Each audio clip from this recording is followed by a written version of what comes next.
Trebate li, na primjer, pronaći vaše vozilo na parkiralištu ili pokazati nekome od povjerenja gdje se vozilo nalazi? Vaše novo vozilo opremljeno je vrlo praktičnom uslugom daljinskog uključivanja svjetala i zvučnog upozoritelja. Za upotrebu ove usluge morate sinkronizirati vaše vozilo s aplikacijom Moj Renault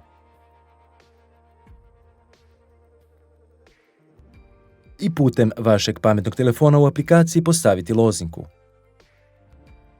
Ova sigurnosna mjera štiti vaše vozilo u slučaju da netko drugi upotrebljava vaš pametni telefon. Otvorite aplikaciju Moj Renault i odaberite ovu ikonu za pristup funkciji. Odaberite željenu radnju. Samo oglašavanje zvučnog upozoritelja, samo bljesak svjetala ili oboje. Zatim unesite svoj PIN. Možete se poslužiti i funkcijom Touch ID ako je vaš telefon podržava. Ako ste zaboravili svoj PIN, pritisnite ovdje i slijedite korake za njegovo ponovno postavljanje.